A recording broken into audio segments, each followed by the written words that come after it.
Hello, everyone, and welcome to Chapter 5 of our series, our live streaming series.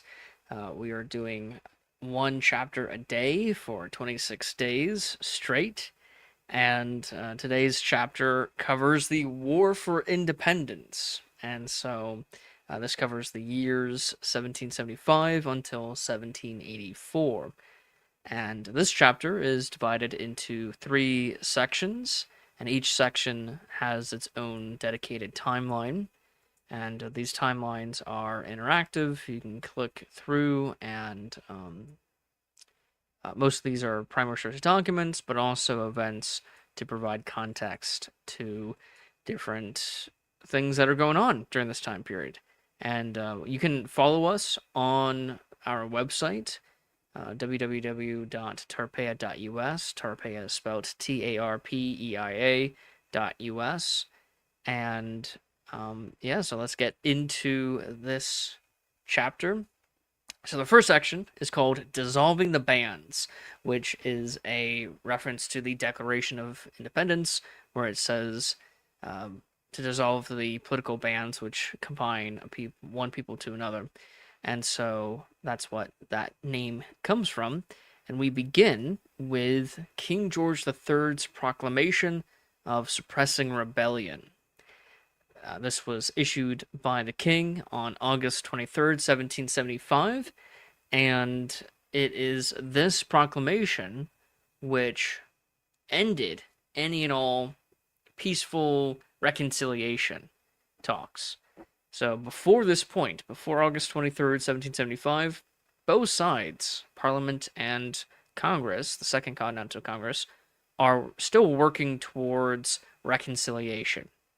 Parliament will pass the Conciliatory Act, which is their attempt to negotiate peace before war begins, and then the Second Continental Congress will pass the Olive Branch Petition, which does not really make it in time for to the king in time for this proclamation.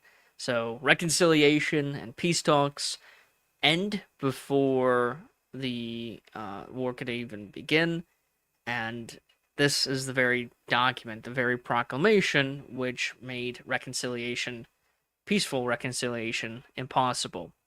So you can blame the king for the war, and I have a video of me reading the proclamation.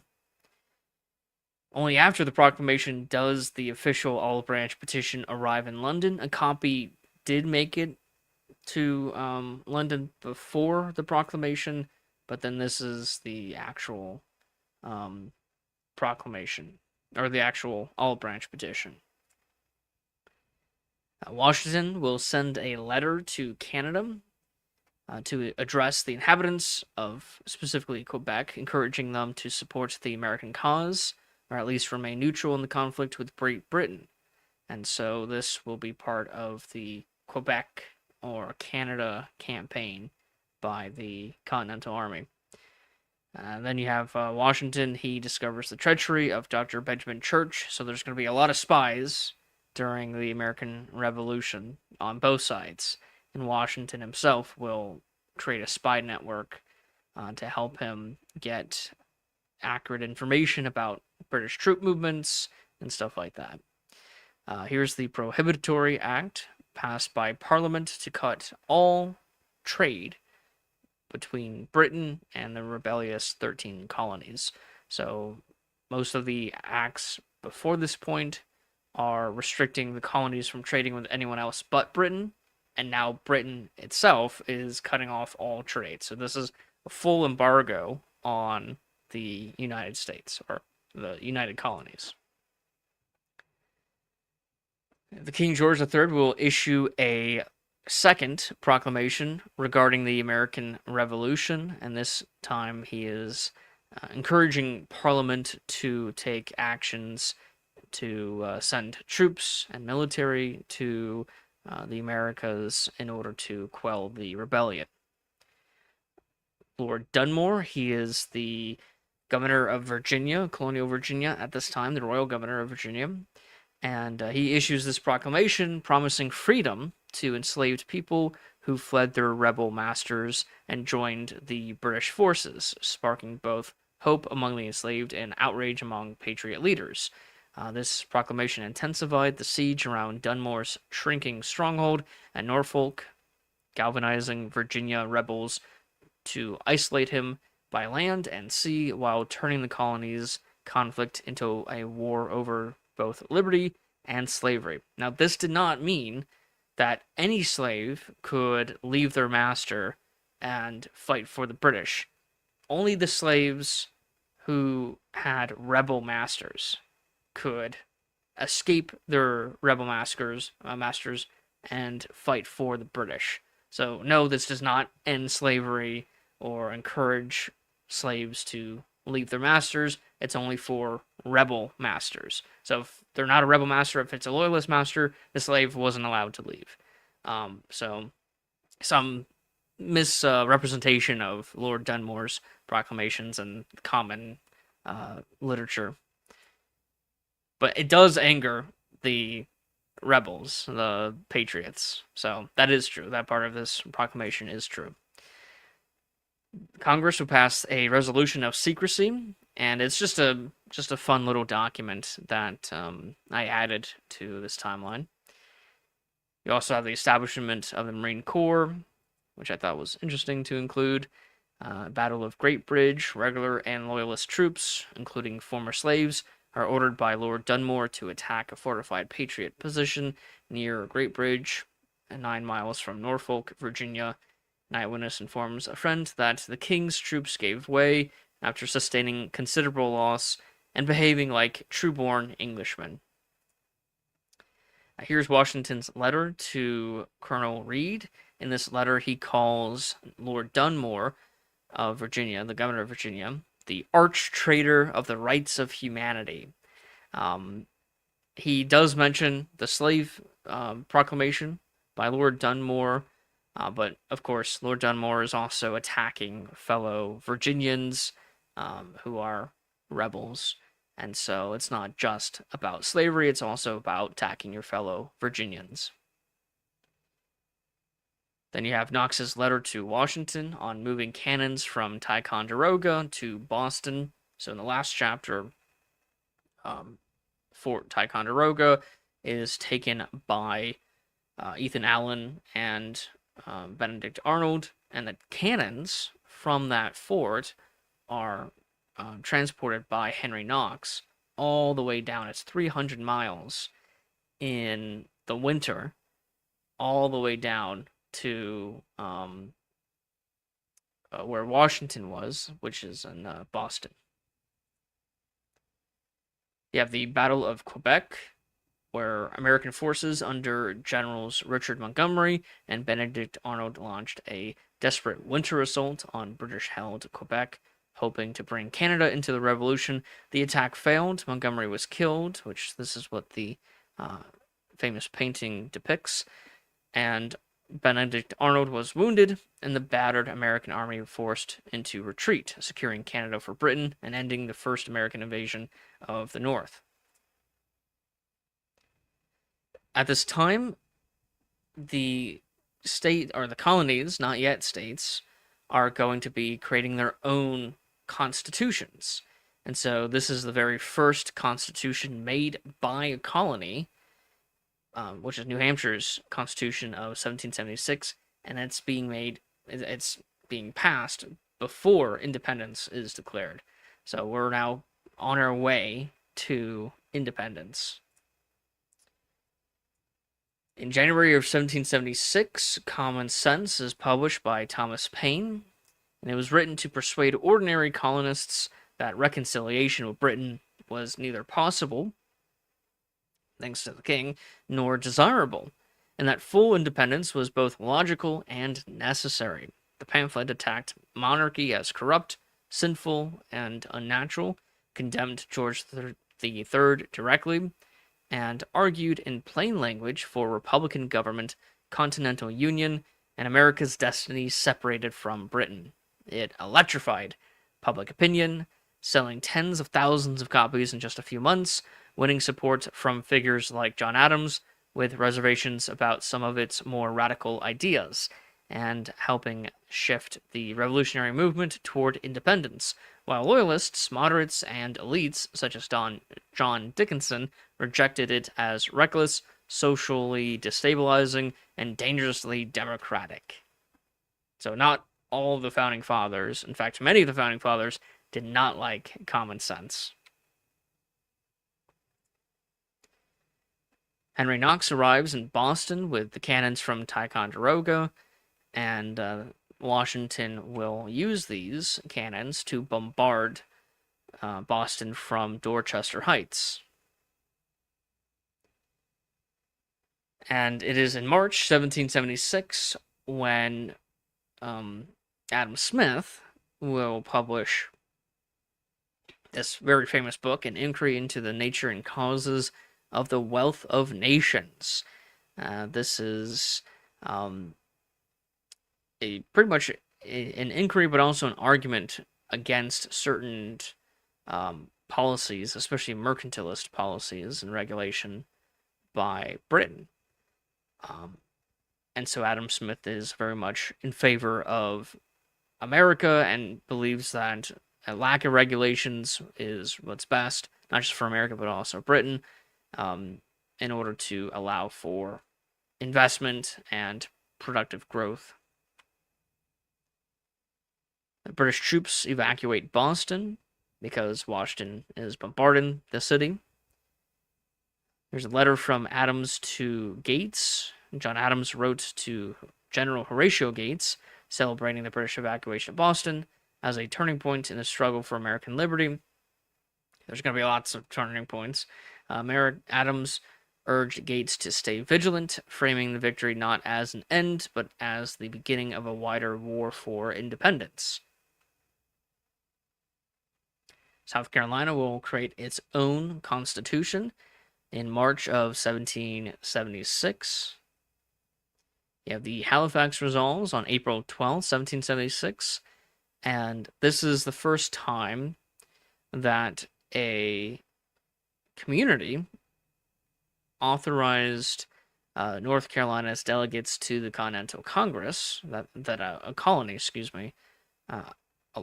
gave permission for its delegates to the Continental Congress to vote for independence, marking the first official colonial endorsement of separation.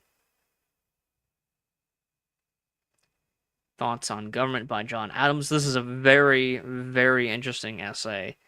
It's one of my favorite essays, where John Adams is writing on what he thinks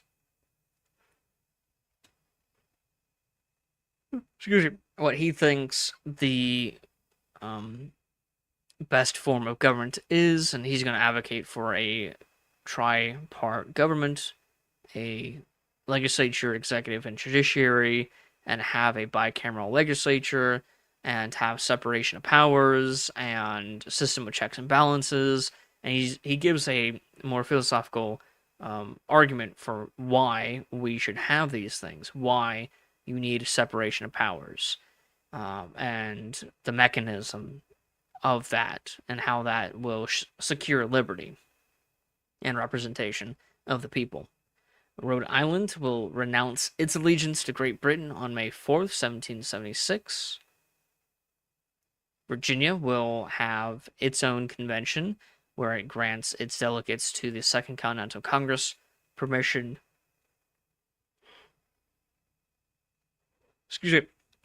to vote for independence.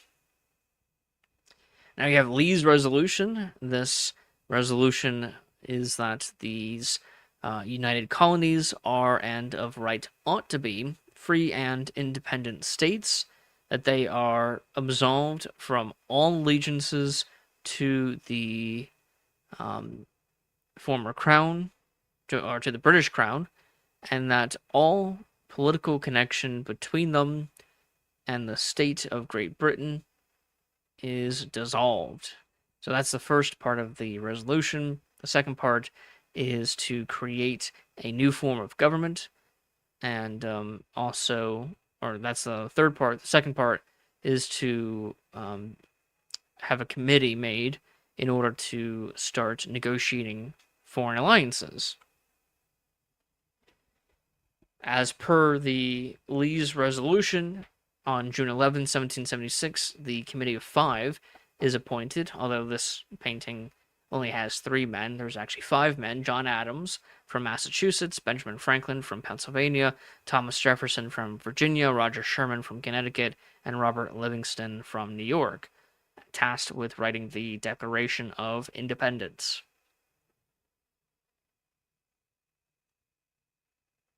During this time, on June 12th, so the next day, 1776, Virginia will pass its Declaration of Rights, which is a very, very important document. It's written by George Mason, a mentor to Thomas Jefferson. Now we have New Jersey on June 15th votes to dissolve the royal government and establish a new government. Pennsylvania will hold its own convention for independence. The Committee of Five submit draft of the Declaration of Independence to the Second Continental Congress. That's what this very famous and one of my favorite paintings depicts. This is not the signing of the Declaration of Independence.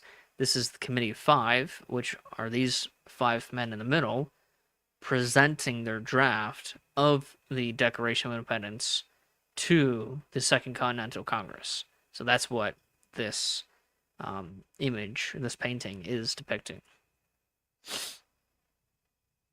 Maryland will grant its delegates permission to vote for independence on June 28th, 1776. Virginia will create its own constitution. And then the Second Continental Congress will vote for independence. First on July 1st, 9 colonies vote for it, 2 against it, Pennsylvania and South Carolina, and 1 abstention, New York, and 1 was deadlocked, Delaware. On July 2nd, New Jersey will pass its own state constitution. And also on July 2nd, 1776, the Second Continental Congress will vote for independence. 12 of the 13 colonies vote for the resolution, with New York abstaining.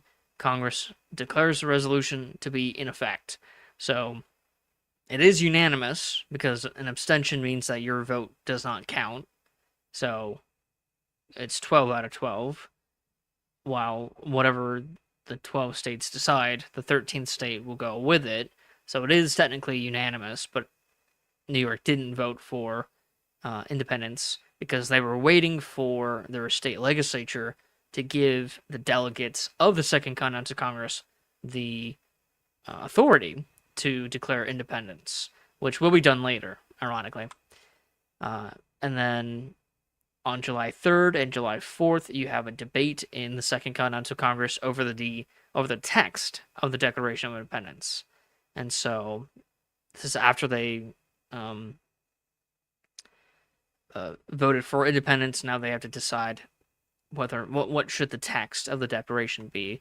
And on July 4th, 1776, this the text of the Declaration will be approved. So this is what we celebrate. We don't celebrate the actual independence, which happened on July 2nd. We celebrate the Declaration of Independence, which is July 4th. And then on July 8th, so 4 days later, Colonel John Nixon, no relation to Richard Nixon, reads the Declaration of Independence for the first time to the public. And he reads this just outside of Independence Hall. New York grants its delegates permission to vote for independence on July 9th. So New York was going to be about a week late in declaring independence. And then on August 2nd, 1776, the Declaration of Independence is signed by most of the members of those who voted for independence. So 50 of the 56 signers signed it on August 2nd. And that is the last event on this section. So it goes from King George III making a proclamation of suppression, and it ends with the Declaration of Independence. So you see what I did there with the names, the Proclamation of Suppression and the Declaration of Independence. Now we go to the second section of this chapter, which covers the bulk of the actual war for independence. And as you can see, this covers a lot of, pretty much all of the battles and a lot of the political developments throughout the war. So this is much longer and much more detailed than this section up here. And so we begin with Concord Town Resolutions on the Massachusetts Constitution. You have a lot of local activity when it comes to not just declaring independence before the federal government under the Second Continental Congress declares independence, but you also have a lot of local action and political participation when it comes to creating the new state constitutions. And so we're just adding a bunch of these primary source documents to provide the sources of what is going on during this period. General Howe, that is the brother of Admiral Howe, lands on Long Island, and this will begin the New York campaign. So he lands with 4,000 British soldiers, crossed the Hudson from Staten Island, and landed in Gravesend Bay, Long Island, in preparation for their advance to Washington's forces in Brooklyn. Then you have the Battle of Brooklyn Heights on August 27th, 1776. Let me just zoom in here so it's easier to see on the timeline. And then Washington will retreat from Brooklyn. Let's see if that looks good. Yeah. Washington will retreat from Brooklyn on August 30th, 1776, after heavy losses, although Washington will execute a daring nighttime retreat across the East River from Long Island, from Brooklyn, to Manhattan Island. Delaware will create its own state constitution while the New York campaign is going on. And then you have the Staten Island Peace Conference, where General William Howe and his brother Richard Admiral Howe, that's a typo on my part. It's supposed to be Admiral Richard Howe, not Richard Admiral Howe. So I'll have to fix that later. Met with Benjamin Franklin, John Adams, and Edward Rutledge. So founding fathers, and that's what this engraving depicts. General Howe and his brother were members of a peace commission which held the power to issue pardons to rebels, but this was not enough to reconcile with the Patriots, who demanded recognition for independence. Delaware will pass its own Declaration of Rights, similar to the Virginia Declaration of Rights. Washington will evacuate New York City in southern Manhattan, and he will go to Harlem in northern Manhattan. Let's see, General Howe will take New York City.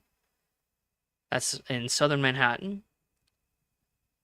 Let's see, General Howe lands in Manhattan at Kips Bay, which is around where, I think that's where the Brooklyn Bridge connects Manhattan to Brooklyn, around Kips Bay, which was lightly defended by American forces during the retreat. Later that day, Howe enters New York City as loyalists cheer. So New York was a very loyalist city, and that's one of the reasons why Washington left New York instead of trying to defend it. Then you had the Battle of Harlem Heights on September 16th, 1776. American forces under General George Washington achieved a morale-boosting victory against the British at the Battle of Harlem Heights in New York.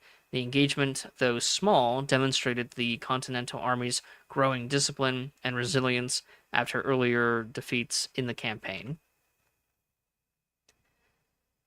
New York City will have to deal with a fire that destroys a quarter of the city. Now, I haven't seen any primary sources saying what was the cause of the fire. It might have been accidental. It might have been on purpose. sabotage and arson, but we don't know. At least I don't know from any actual primary sources if they found a reason why the fire started. And it's at this time that Nathan Hale is executed. He was an American spy, and he spied on the British in New York and he would be executed for being a spy for gathering intelligence in support of the Continental Army. Hale's famous declaration, "I only regret that I have but one life to lose for my country," made him a symbol of patriotic sacrifice for the revolutionary cause. Then you have the Constitution of Pennsylvania, which is established on September 28th, 1776. General Howe lands in the Bronx. And so Howe is now trying to surround Washington in Harlem and the Bronx. So he's trying to go around and flank the American forces and try to trap the George Washington's army in Manhattan. You have the Battle of White Plains, October 28th, 1776, where British and Hessian forces under William Howe engaged the Continental Army commanded by George Washington at the Battle of White Plains, near White Plains. That's in the Bronx.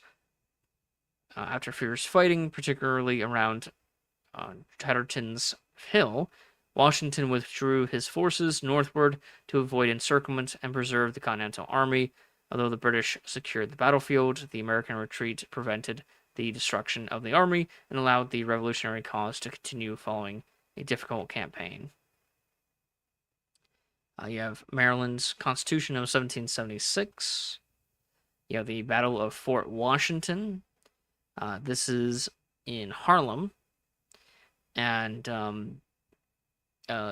it's fought by British and Hessian forces, and it is a British victory. You also have one of the first instances of a woman actually participating in the fighting herself. This is not the same as the more famous event where that happens, but it was notable for the time. And then you have the Battle of Fort Lee. This is in the Bronx. So across the water, across the East River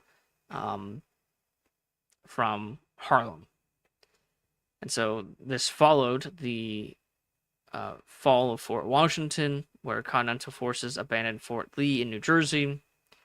Oh, I'm sorry, this was on the other side. This is across the water in New Jersey. To avoid encirclement by the advancing British army, the retreat marked another setback for General Washington, forcing the Continental Army into a difficult winter campaign across New Jersey. Then you have Howe's proclamation. General Howe and his brother, Admiral Howe, issued a proclamation to the colonists, encouraging them to surrender by offering a pardon. See, General Charles Lee is captured by British dragoons. The British dragoons captured General Charles Lee in Basking Ridge, New Jersey, removing one of the Continental Army's most senior officers from the fight. His capture left the American forces temporarily leaderless in this sector and added to the series of setbacks during Washington's New Jersey campaign. And then you have the Constitution of North Carolina. Now you have a very important and famous primary source. This is Thomas Paine's The American Crisis. And number one, there's a bunch of these. And so this one opens up with the famous words, "These are the times that try men's souls." And, that's just an amazing line in itself, but the rest of the paper is pretty impressive. And then here's a video of me reading the entire American Crisis, number one. And Washington will cross the Delaware on December 25th, 1776. and fight at the Battle of Trenton, defeating the Hessian forces there. And then Washington encourages reenlistments. In December of 1776, the Second Battle of Trenton, where Howe retakes Trenton, but could not defeat Washington's forces.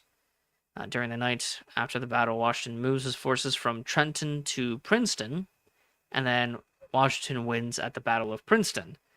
So there's two battles of Trenton, and then the Battle of Princeton. And Washington wins two of those.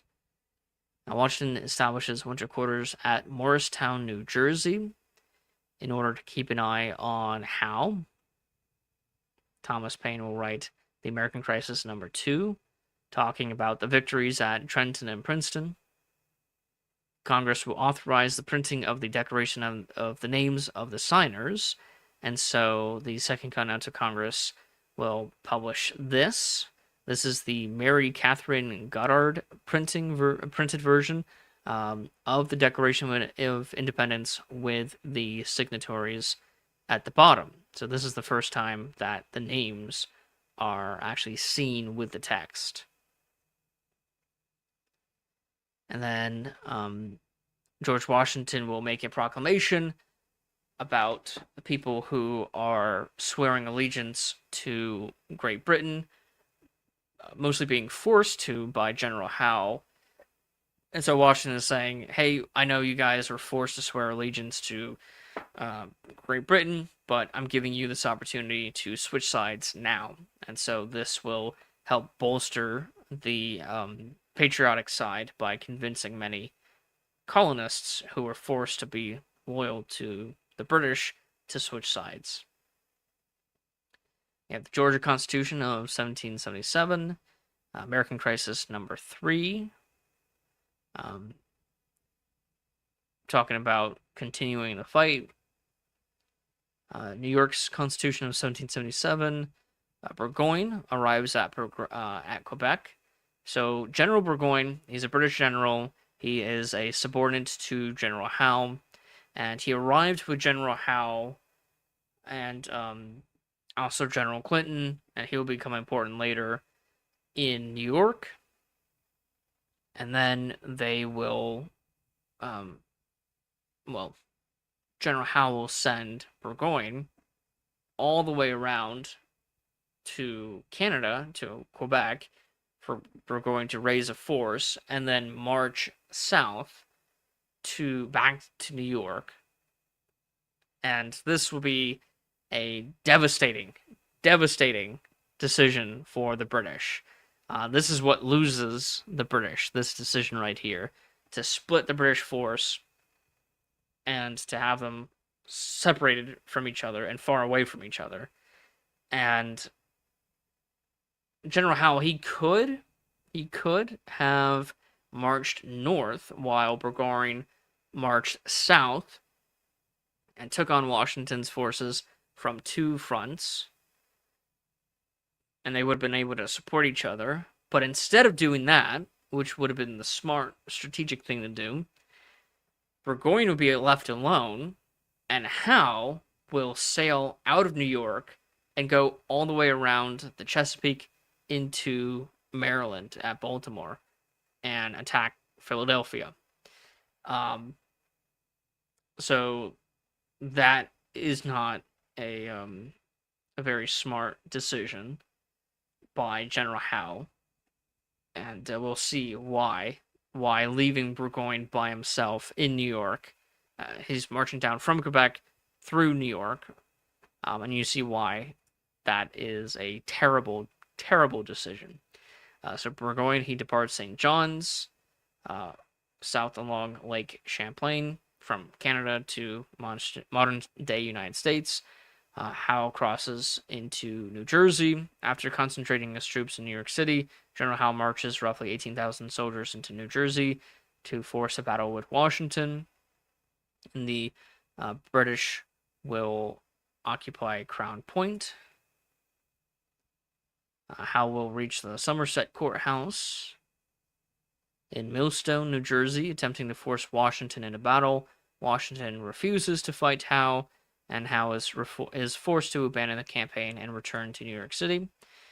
Burgoyne will take Fort Ticonderoga, and Washington will, because Howe retreats from New Jersey back to New York, Washington retakes New Jersey. And the Constitution of Vermont. So Vermont is actually the 14th colony. We have the original 13 colonies, but Vermont will be doing its own thing separate from the other 13 colonies, while also fighting the British. And so this is the terrible decision of General Howe. He embarks from New York City, not to aid Burgoyne, who is in upper state New York, near Fort Ticonderoga. Instead of combining their force with Burgoyne, Howe will even go further away from Burgoyne, leave him far away from any reinforcements, and sail to Baltimore in Maryland in order to attack Philadelphia. And so, of course, at this time, the Americans don't know that. And so Burgoyne, he continues to move south. He started at Quebec in Canada. He went to Fort Ticonderoga in northern New York. Now he's going to Fort Edwards, New York. Now the British will be holed up at around Fort Stanwix. The British forces under St. Ledger abandoned their siege of Fort Stanwix due to Benedict Arnold's bringing reinforcements to lift the siege. This weakens Burgoyne's west. And then you have the Battle of Oriskany,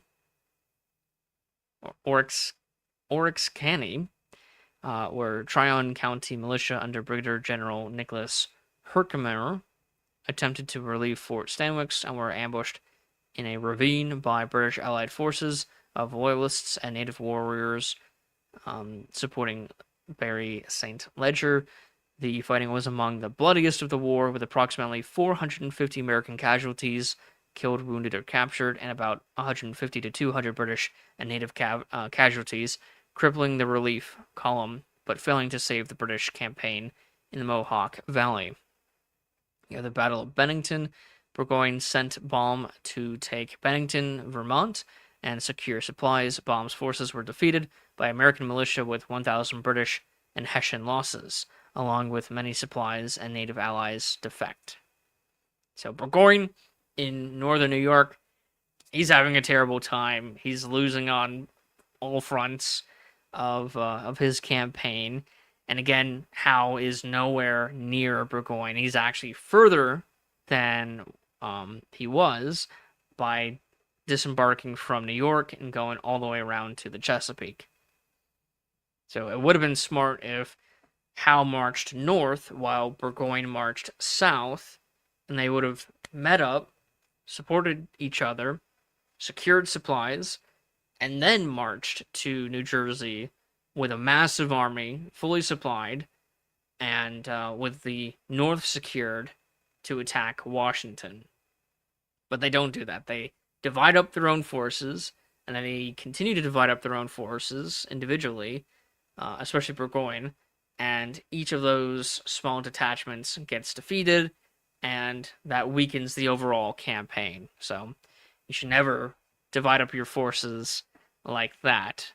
You should always keep your forces close enough to each other where they can support one another in an engagement with the enemy. You want to divide the enemy up, but you don't want to divide yourself up, especially divide yourself up in a way where you can't support each other. And so Gates will establish defenses at Bemis Heights. This is General Horatio Gates, and this is in the Hudson Corridor. And for the next few weeks, reinforcements arrive from the north, and Benedict Arnold creates further defenses. So Gates and Benedict Arnold are the main American generals fighting Burgoyne in the north. Howe disembarks at head of Elk, Maryland, after a long voyage south and into the Chesapeake.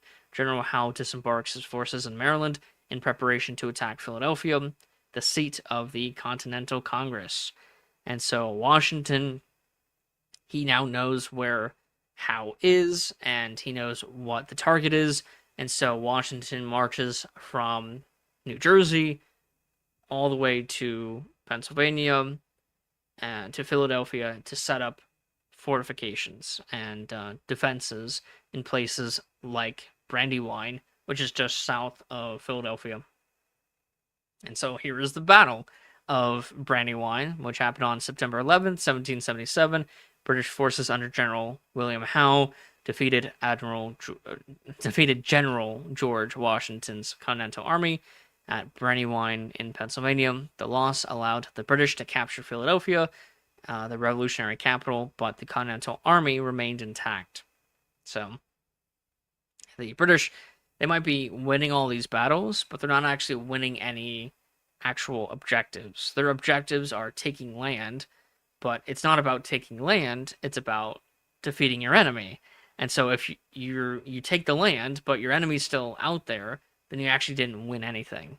And so the mindset of the British of taking land as opposed to defeating the enemy will confuse the British campaign and like all the objectives that they have, which again, it's not about taking land. Land doesn't matter. It's about the people who are your enemies.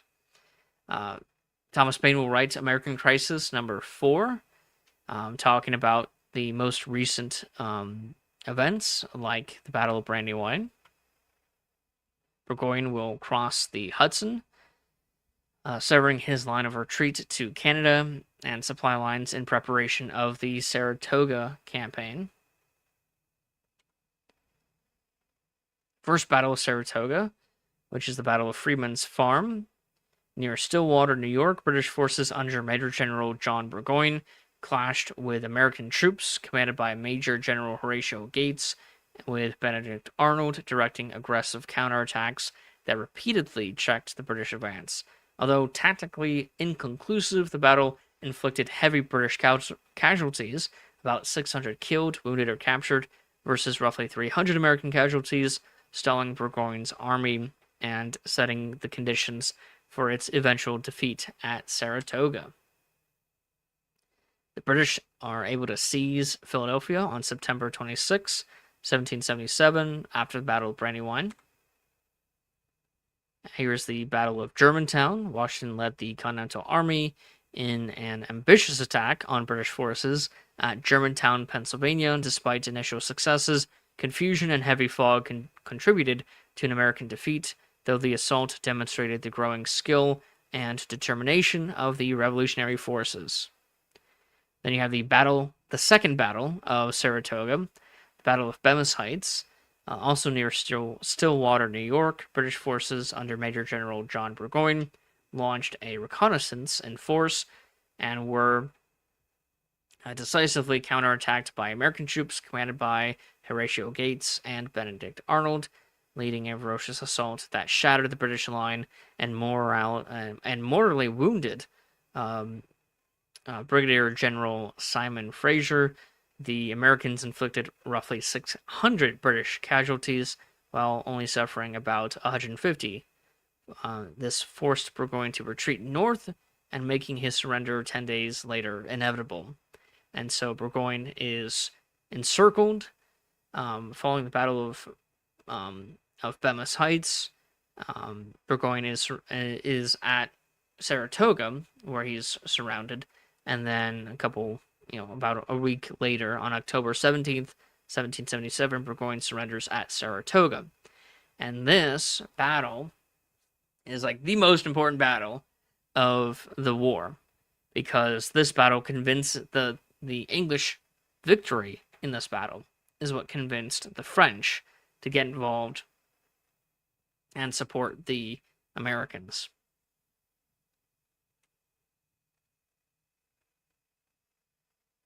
Excuse me. We have the British capture of Fort Mifflin, and so this is in the Delaware, on the Delaware River around Philadelphia. The Continental Congress adopts the Articles of Confederation. This is the first formal constitution for the United States, and it created the framework for a national government.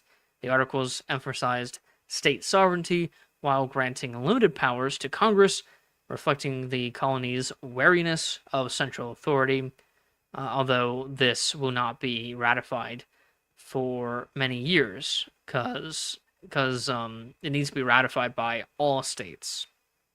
It needs to be unanimous, and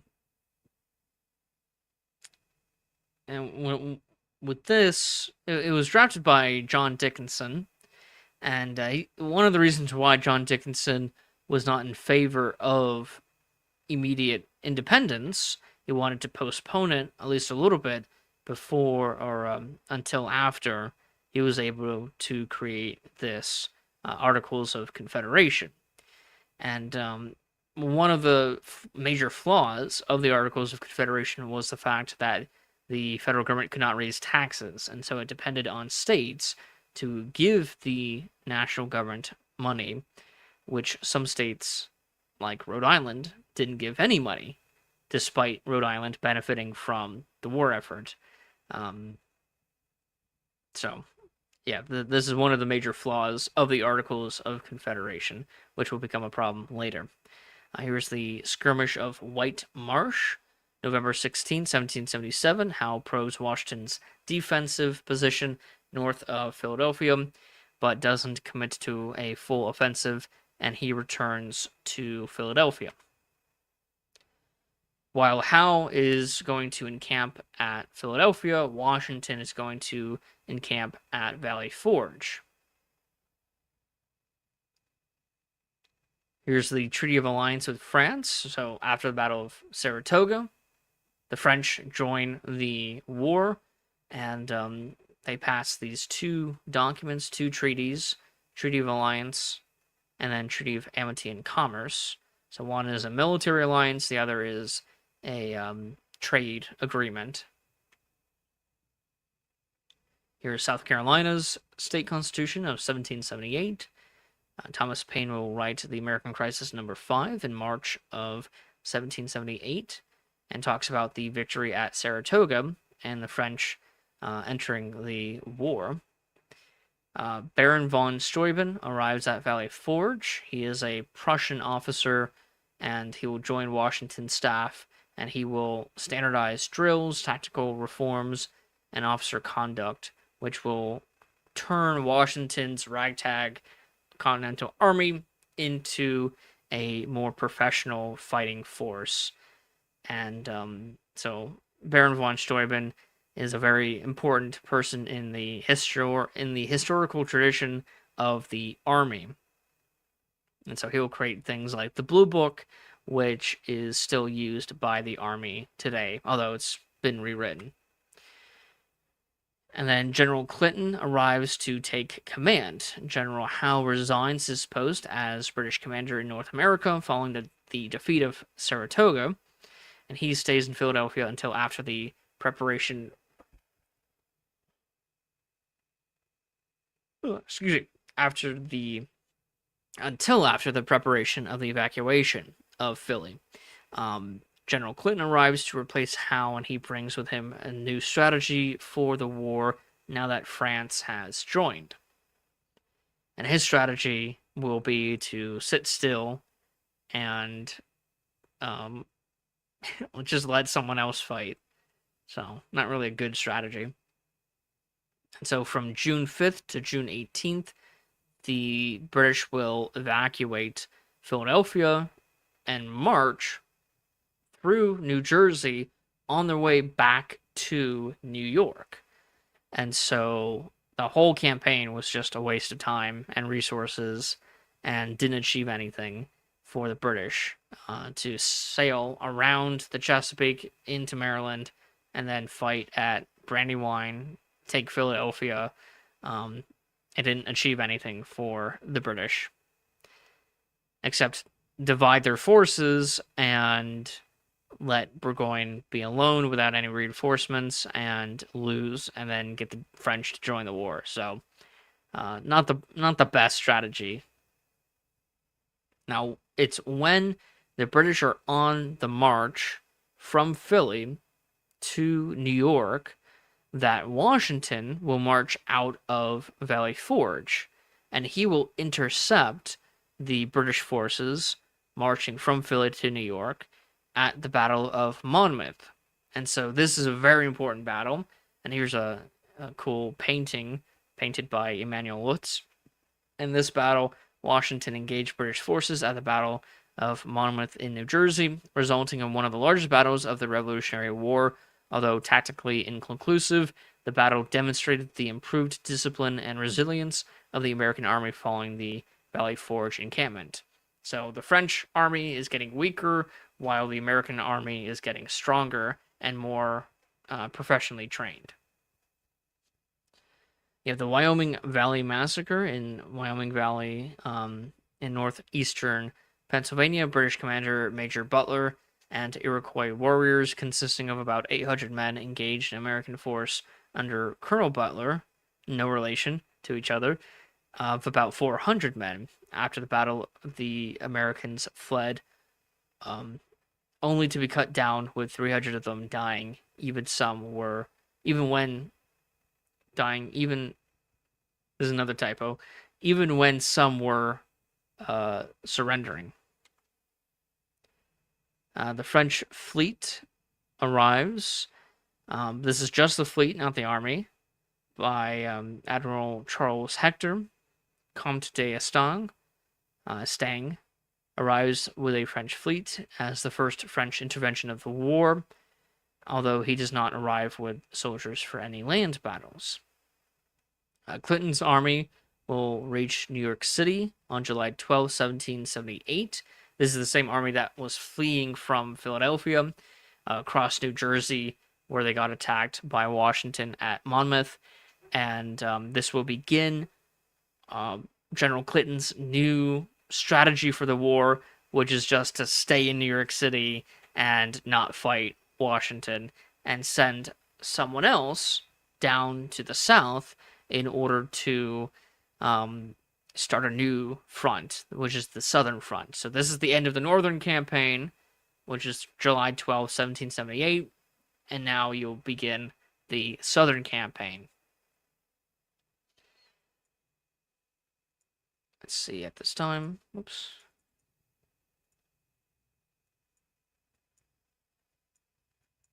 So all this red is what we just talked about, which is the Northern Campaign. Now the blue is going to begin the stalemate and the Southern Campaign.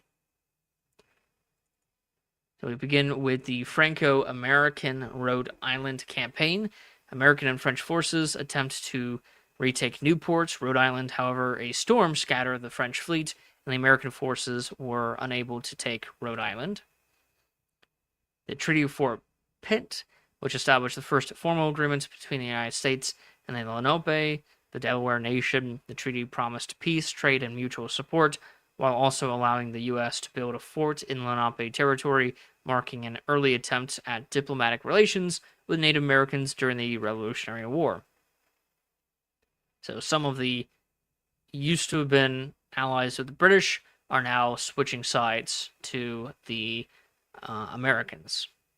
Thomas Paine will write American Crisis Number 6, where he defended the American alliance with France and criticized British peace overtures as insincere, and argued that independence could be secured only through continued military resistance. You have the Cherry Valley Massacre. British allied Iroquois warriors and loyalist forces attacked the settlement of Cherry Valley in New York, killing more than 30 settlers and soldiers. And so a number of these massacres will galvanize the Americans, and the Americans will do some massacres back against the Native Americans. You have the American Crisis Number 7 by Thomas Paine. You have the British expedition into Georgia, so now the Southern Campaign is opening up, and that begins towards the end of 1778. The British will capture Savannah. Franklin is introduced to Stansbury. Franklin introduced Stansbury to Andre. So this is William Franklin, son of Benjamin Franklin, who is a loyalist and a governor of New Jersey, and he introduced Joseph Stansbury, a merchant acquainted with Benedict Arnold, to John Andre, the British spy chief. This begins the treachery of Arnold, since John Andre, who is now acquainted with Joseph Stansbury, will get into contact with Benedict Arnold. And you have the Sullivan-Clinton expedition, over 40 Iroquois towns destroyed by American forces, given direct order from General Washington to weaken native fighting power. So before this point, several massacres were being committed by Native Americans on colonists on behalf of the British, and so the Sullivan-Clinton expedition is made to go around destroying native villages and to weaken native fighting power in order to stop the massacres of colonists. Thomas Jefferson will draft a bill for establishing religious freedom, and this will be published years later, and it will have a major impact on the Bill of Rights. It is during this time, June 21st, 1779, that Spain will declare war on Britain, entering the conflict as an ally of France, but not formally of the United States. Spanish military actions, including the siege of British forts along the Mississippi and Gulf Coast, diverted British resources and bolstered the broader effort against Britain in the Revolutionary War, especially in the Southern Campaign. Washington establishes headquarters at West Point. This is very important for the development one of Washington keeping General Clinton trapped in New York, which General Clinton is not going to leave New York for the remainder of the war, and this is where the treachery of Benedict Arnold will happen. And then you have the Battle of Savannah.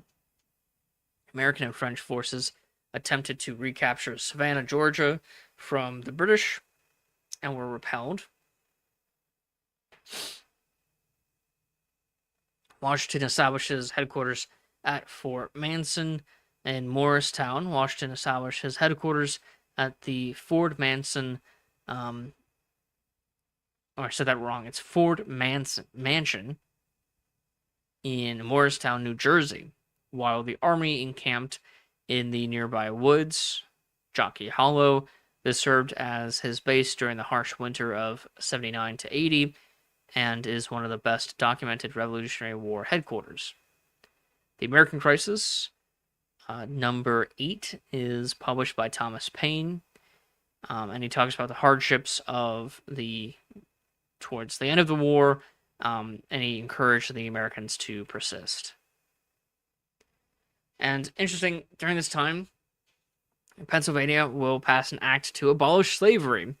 So that's interesting. A lot of people nowadays, for some reason, believe that the war was fought to preserve slavery, when in fact many states, especially in the North, were actively trying to abolish slavery, not just the slave trade, but the act of slavery itself in the North, while the war is going on. So I think people who believe that the war was fought to preserve slavery need to do a little bit more reading of the primary sources. Clinton will sail to South Carolina. So Clinton, with 8,000 men, depart New York City and sail south in preparation to capture South Carolina. Here's a siege of British capture of Charleston. And then here's the Battle of St. Louis, or Louis, against the Spanish. The Waxhaws Massacre occurred in northern South Carolina, where British cavalry overtook and destroyed a retreating Continental force under Colonel Abraham Buford, following the fall of Charleston. Out of roughly 350 American troops, about 113 were killed. 150 wounded, and the rest were captured, with many Americans cut down after attempting to surrender, giving rise to the Patriot rallying cry, Tarleton's Quarter, and fueling fierce backcountry resistance in the Southern Campaign. So part of the reason why the British open up the Southern Campaign is because they believe that there are more loyalists in the South. But when the British are committing massacres against the colonists, this will harden the hearts of the Southerners against the British and will only galvanize the Southerners to fight the British harder. So, again, terrible British strategy.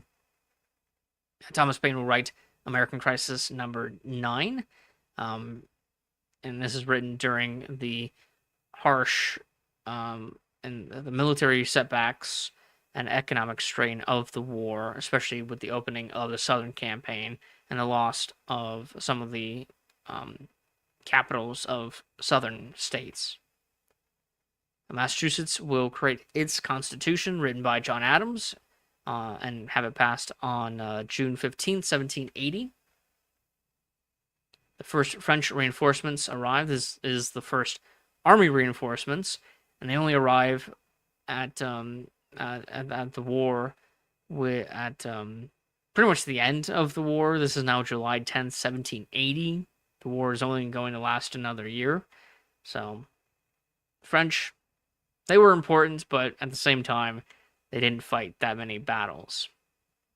Benedict Arnold, at least for the Americans in North America, Benedict Arnold is appointed commander at West Point in August of 1780. The infamous Battle of Camden. British forces under General Charles Cornwallis decisively defeated the Continental Army at the Battle of Camden, South Carolina. General Horatio Gates was the commander of the battle, and 1,000 Americans were killed or wounded, with another 1,000 captured, with only 300 British losses. The rout shattered American resistance in the region, leading to heavy losses and a crisis of morale in the Southern Campaign. Despite heavy American losses and a victory for Britain, the British only controlled the coastal cities, while the countryside became a theater of guerrilla resistance. Patriot leaders such as Francis Marion, the Swamp Fox, Thomas Sumter, and Andrew Pickens waged hit-and-run attacks and small-scale engagements. Here's a letter from Alexander Hamilton to William Duane, in order expressing his opinion, Hamilton's opinion, about the weakness of the Articles of Confederation. And this is before the Articles of Confederation are even ratified. John Andre is captured, the British Major General, who is the spy master, and carrying secret plans for Benedict Arnold's about West Point for the British to capture West Point. Although he's caught, and then Benedict Arnold flees West Point and goes to the British side. John Andre will be executed. And now we have The Extraordinary Crisis, written by Thomas Paine. This is another essay talking about the treason of Benedict Arnold.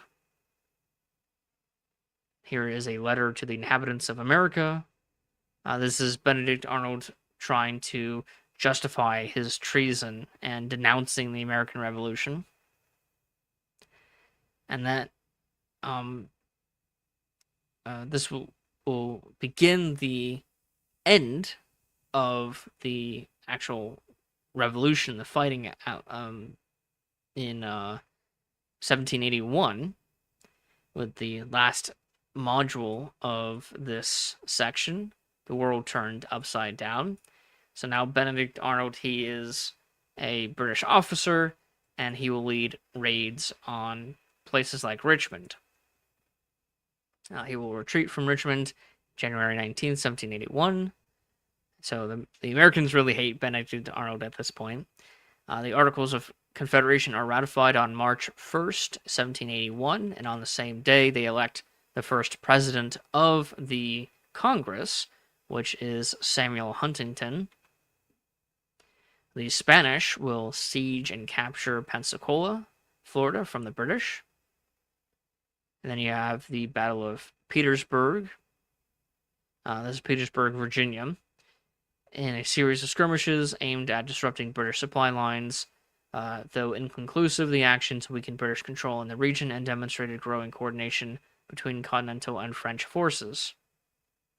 Then you have the Washington and Rochambeau plan a march from the north all the way down to the south. You have the Siege of Augusta. American and French forces laid siege to British-held town of Augusta, Georgia, aiming to reclaim it from Loyalist control. The successful siege forced the British to surrender, strengthening the Patriot influence in the southern theater of the Revolutionary War. Then you have this massive 680-mile march of the Washington-Rochambeau March all the way down to Yorktown, where the final major battle of the war will take place. And so while that march is going on, you have some other smaller battles like the Battle of Green Spring. Cornwallis repels Lafayette in a small engagement, but avoids a major disaster. Lafayette keeps Cornwallis contained in southeastern Virginia while awaiting for reinforcements from Washington and Rochambeau. Thomas McKean becomes the second president of Congress. And then Hamilton will start writing and publishing his Continentalist essay. So this is Continentalist number 1, published on July 12, 1781. And this is addressing the weakness of the Articles of Confederation. And he'll write a bunch of these because he has a lot to say about the Articles of Confederation. You have the Battle of Louisburg on July 21st, 1781, where American and French forces captured the British fortress of Louisburg, a key stronghold in Cape Breton Island, and the victory secured a strategic port for the Allies, disrupting British naval operations and supply lines in the North Atlantic. Brom and Bet v. Ashley. This is a case that's going on in Massachusetts. It's a case about slavery, and the Massachusetts courts rule in favor of slaves, freeing them, because the Declaration says that all men are born equal and free. All men are created equal, and which they claimed that the not just the Declaration of Independence, but also the state's constitution that said that all men are born equal, free and equal, means that slavery is unlawful, and the court will side with the slaves and free them. So again, the idea that the American Revolution was fought to preserve slavery is just simply not true. And the Continentalist number 3 by Hamilton. Admiral Graves attempts to intercept Admiral Grossi. So Graves is the British admiral, but he fails to capture and defeat Grossi's navy. Continentalist number 4. Yeah, the Battle of the Chesapeake, a pivotal naval engagement which opened up the Chesapeake for the French after defeating the British.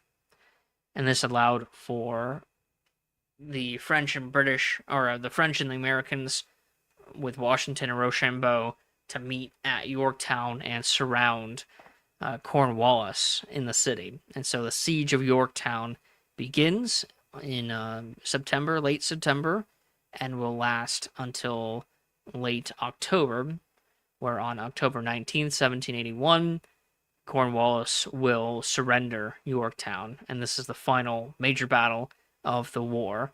And news of this will reach England, and the English will start to negotiate peace.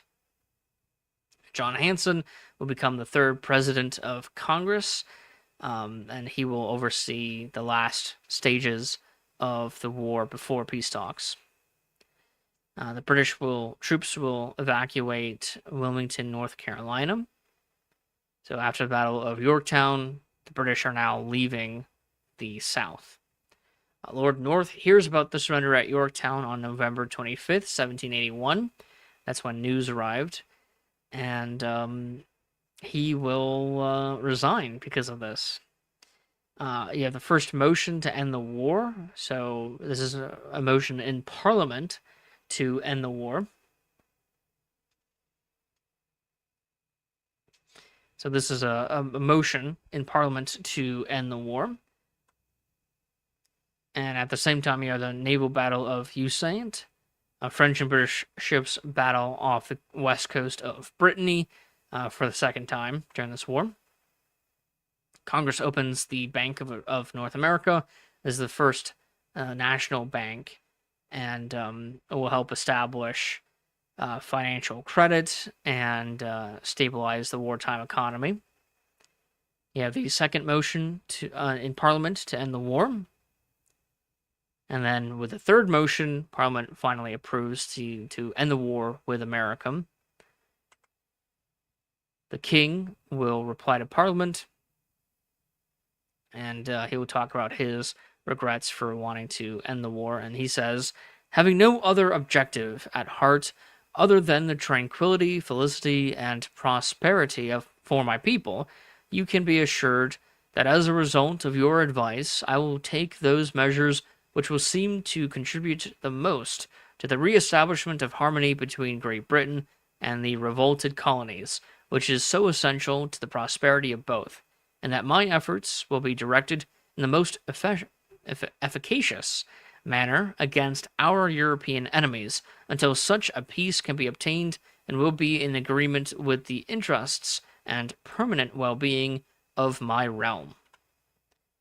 And Thomas Paine will write the American Crisis number 10, talking about how well the war is going at this point, especially after the Battle of Yorktown. You have yet another massacre, this time of Native Americans by Pennsylvania militia. And then you have Adams's letter to Livingston on Parliament's resolution. John Adams wrote a letter to Robert R. Livingston discussing recent British parliamentary resolutions relating to the end of the war and opening peace negotiations during the final phase of the American Revolutionary War. In the letter, Adams addressed Britain's political willingness to recognize American independence and emphasized the importance of maintaining a firm negotiating position. His correspondence reflected ongoing diplomatic efforts by American commissioners in Europe and to secure formal recognition of the United States and favorable peace terms, which would later culminate in the Treaty of Paris. Lord North will resign, and this is the last event in this section. Lord North resigning as Prime Minister.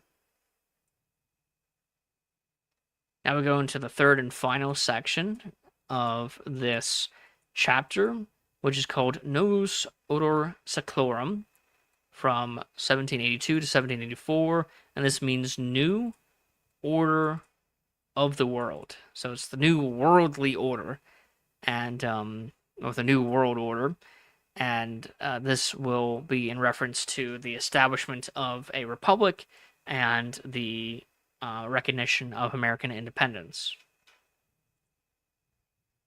So the first event that we have on this timeline is the Battle of Lodo Mountain, and it was fought near present-day Mount Sterling, Kentucky, as Captain James Eastill and roughly 25 militiamen clashed with Wyandotte War Party, and the Wyandottes won that skirmish.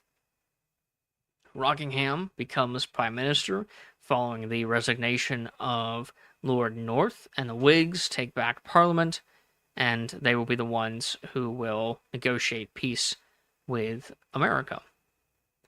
Washington sets up headquarters in Newburgh, New York. The British are still in New York City, and so Washington is keeping a close eye on British forces there.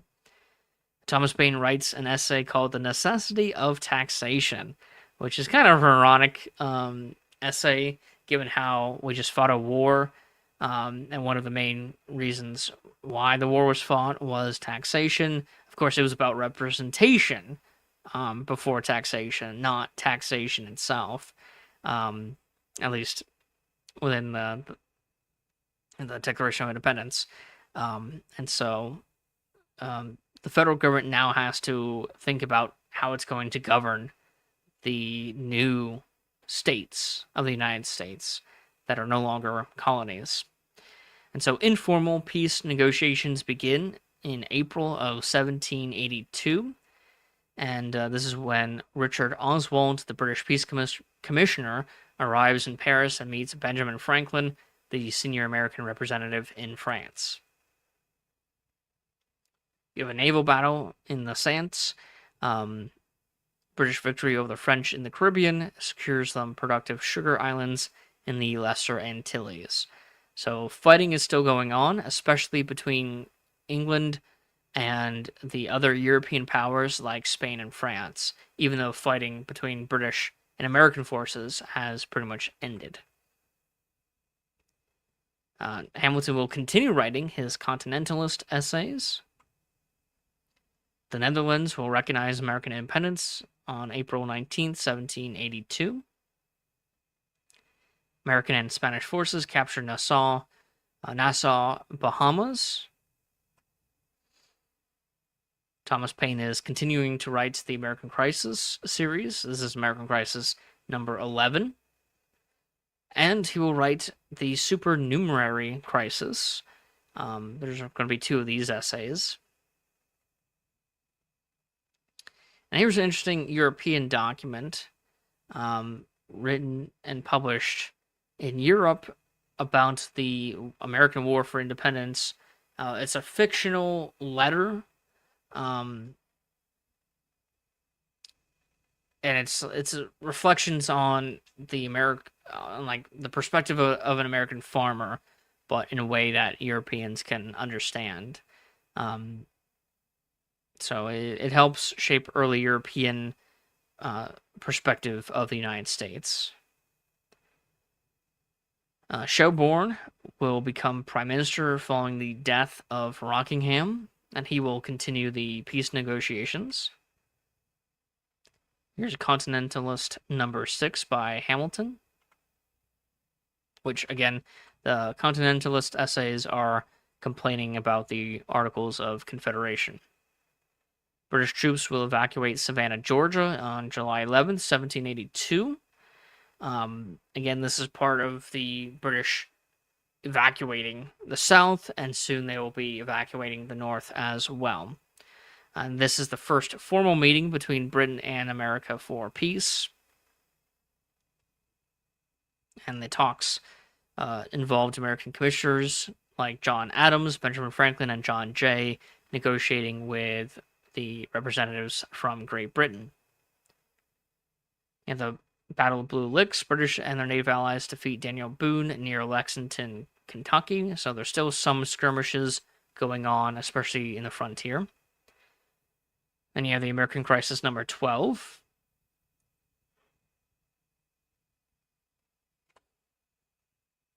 Elias Boudinot becomes the 4th president of Congress, and he will oversee the Treaty of Paris of 1783. You have the preliminary Articles of Peace, November of 1782. The British will evacuate Charleston, South Carolina. King George III's proclamation declaring a cessation of arms. So now this is ending all fighting in preparation for the preliminary peace treaty, which is being ratified in early 1783. Also, early 1783, you have the Newburgh Conspiracy Letters, which is a series of communications known as the Newburgh Conspiracy Letters, circulated among officers of the Continental Army during the final months of the American Revolutionary War. These letters were part of a growing agitation within the officer corps at Newburgh, New York, where the army was encamped under the command of George Washington. Officers were frustrated by long delays in pay and uncertainty about pensions from the Congress of the Confederation, that's under the Articles of Confederation. The correspondence contributed to the tensions that culminated in the so-called Newburgh Crisis, which was diffused when Washington intervened personally to maintain civilian control of the military and prevent a potential mutiny, reinforcing the principle of Republican subordination of the Army to Congress. And so Washington will give this Newburgh Address, which will diffuse the Newburgh Crisis. Congress responds to the Newburgh Crisis with its own formal response. So it's Washington and Congress. William Cavendish will become Prime Minister, and he will foresee the Treaty of Paris. And Congress will make a proclamation, proclaims a cessation of arms and fighting. Congress will ratify the preliminary peace treaty in April of 1783.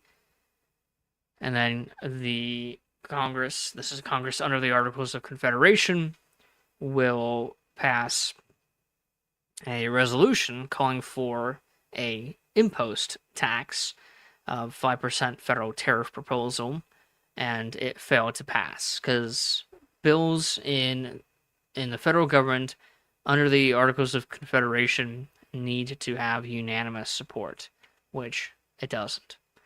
Nos ordo seclorum. The American Crisis, number 13. This is the final American Crisis by Thomas Paine, and this is him talking about the preliminary peace terms with Great Britain. And then you have the Cessation of Hostilities Proclamation by George Washington, and this will lead to the disbandment of the Army. And Washington will circulate a letter. It's an open letter, and in it he talks about a number of interesting things. One thing that he talks about is the necessity of the Union remaining together, remaining unified, and needing to strengthen the Union by revising or even replacing the Articles of Confederation. So that is an important, an interesting document from George Washington, where he's pretty much hinting at the future Continental Congress. You have the Pennsylvania Mutiny, where about 400 soldiers from the Continental Army, who was just disbanded, march on Philadelphia and surrounded Independence Hall, demanding payment for their service. And in response, instead of paying them, Congress just flees Philadelphia and goes to Princeton, New Jersey, where they will stay there for quite a while. And so in September of 1783, you have the signing of the Treaty of Paris, which formally ended the American Revolution, and Great Britain recognized America as an independent country. Thomas Mifflin becomes the 5th president of Congress, and he will hold the position for a little while. And then the British troops will evacuate New York City, and Washington will march in a parade, and this is known as Reclamation Day. And it used to have been a holiday in New York. It's not a holiday anymore since relationship with England has improved since 1783. And in December of 1784, Washington will bid farewell to his officers in New York City, and the building that they're in is Francese's Tavern, and I've been there many times. It's a really nice restaurant in Fidei, in the financial district of Manhattan, and it's really good food, and it's an amazing piece of history. Now you have the Supernumerary Crisis number 2. This is the final of the American Crisis essays that Thomas Paine writes, and he's talking about the conclusion of the war and what the aftermath might be. as we transition into peace. Washington will resign his commission in late December of 1783, as the commander-in-chief of the Continental Army.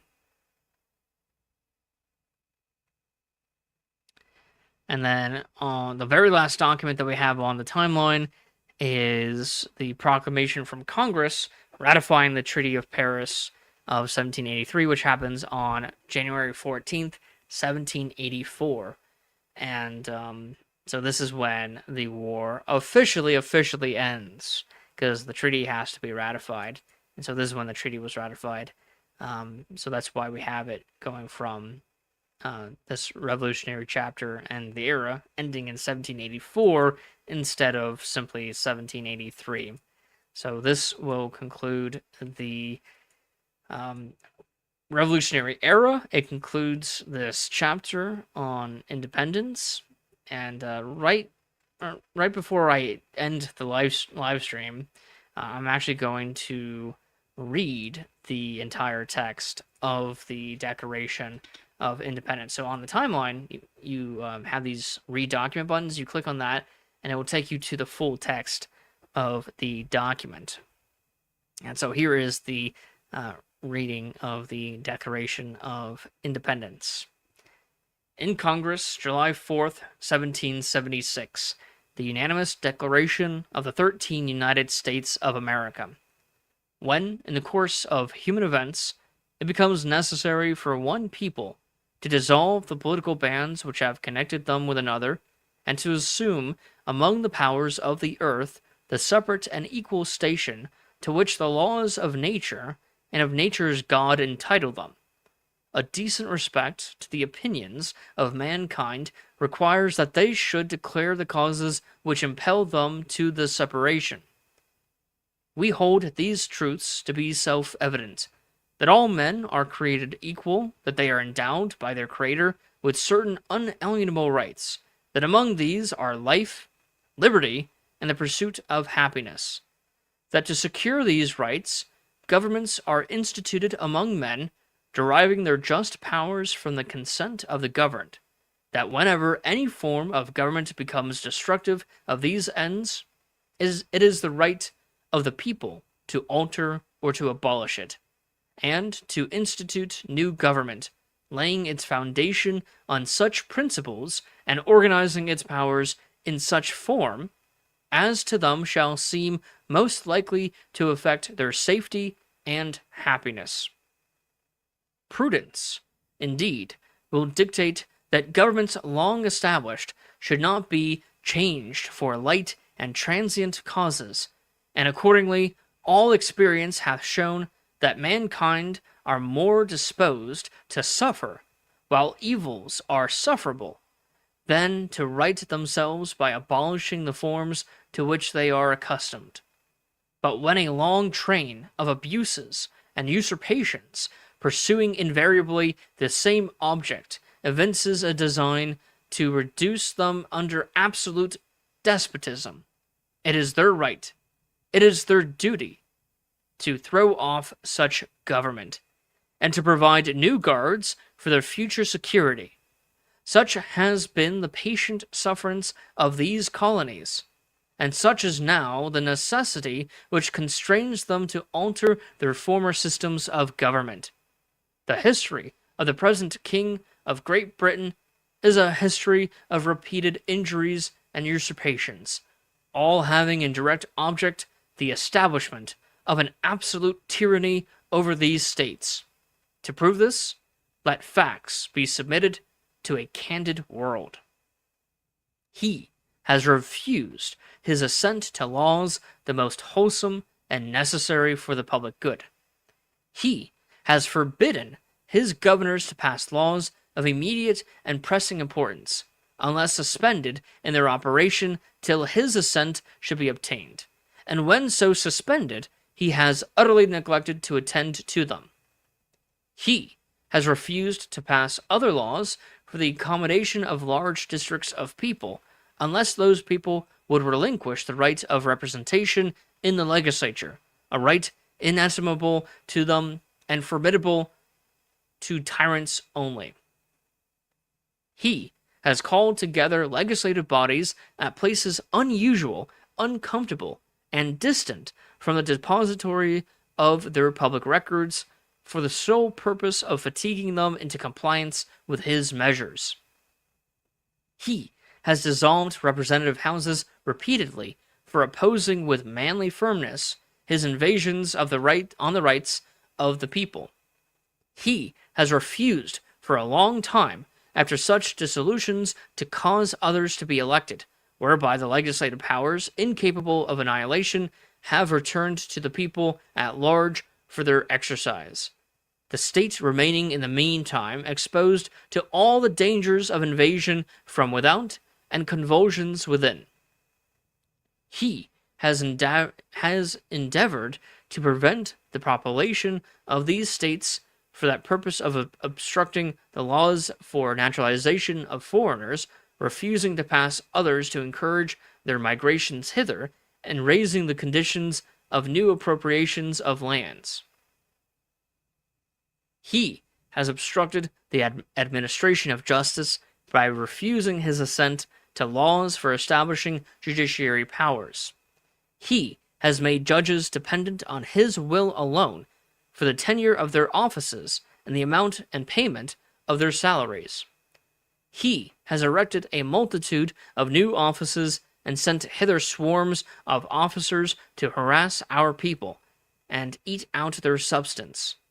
He has kept among us in times of peace standing armies without the consent of our legislatures. He has affected to render the military independent of and superior to the civilian power. He has combined with others to subject us to a jurisdiction foreign to our Constitution, and unacknowledged by our laws, giving his assent to their acts of pretended legislation. For quartering large bodies of armed troops among us, for protecting them by mock trial from punishment for any murders which they should commit on the inhabitants of these states, for cutting off our trade with all parts of the world, for imposing taxes on us without our consent, for depriving us in many cases of the benefits of trial by jury, for transporting us beyond seas to be tried for pretended offenses, for abolishing the free system of English laws in a neighboring province, establishing therein an arbitrary government and enlarging its boundaries so as to render it at once an example and fit instrument for introducing the same absolute rule into these colonies, for taking away our charters, abolishing our most valuable laws, and altering fundamentally the forms of our governments, for suspending our own legislatures and declaring themselves invested with power to legislate for us in all cases whatsoever. He has abdicated government here by declaring us out of his protection and waging a war against us. He has plundered our seas, ravaged our coasts, burnt our towns, and destroyed the lives of our people. He is at this time transporting large armies of foreign mercenaries to complete the works of death, desolation, and tyranny already begun with circumstances of cruelty and perfidy scarcely paralleled in the most barbarous ages, and totally unworthy of the head of a civilized nation. He has constrained our fellow citizens, taken captive on the high seas, to bear arms against their country, to become the executioners of their friends and brethren, or to fall themselves by their hands. He has excited domestic insurrections amongst us, and has endeavored to bring on the inhabitants of our frontiers the merciless Indian savages whose own rule of warfare is an undistinguished destruction of all ages, sexes, and conditions. In every stage of these oppressions, we have petitioned for redress in the most humble terms. Our repeated petitions have been answered only by repeated injury. A prince whose character is thus marked by every act which may define a tyrant is unfit to be the ruler of a free people. Nor have we been wanting in attentions of our British brethren. We have warned them from time to time of attempts by their legislature to extend an unwarrantable jurisdiction over us. We have reminded them of the circumstances of our immigration and settlement here. We have appealed to their native justice and magnanimity, and we have conjured them by the ties of our common kindred to disavow these usurpations, which would inevitably interrupt our connections and correspondence. They too have been deaf to the voice of justice and of consanguinity. We must therefore acquiesce in the necessity which denounces our separation, and hold them, as we hold the rest of mankind, enemies in war, in peace, friends.